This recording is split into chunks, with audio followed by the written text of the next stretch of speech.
काय चुकलं रे माझं? का असं वागलास? तुझ्यासाठी काय काय नाही केलं?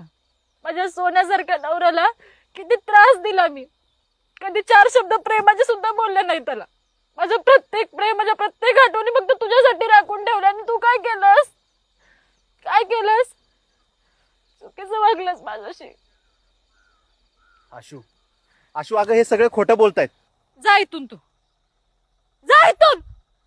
माझ्या प्रेमाचा शेवट इतका विद्रूप होईल मला कधीच वाटलं नव्हतं. कारण तुझा खोटारडापणा कधी ओळखताच आला नाही मला. कारण तुझ्यावर प्रेम करायची खूप मोठी चुकी केली होती ना मी. पण तुझ्या आता प्रत्येक क्षणाच्या आठवणी माझ्या आयुष्यभराच्या सजा राहतील. अगं आशू, हात नको लावूस. हात कसा लावलास मला?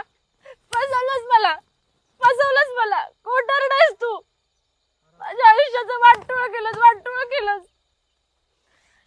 खोटारडायस तू. माझ्यासारखे प्रेम करा तुला कधीच मिळणार नाही.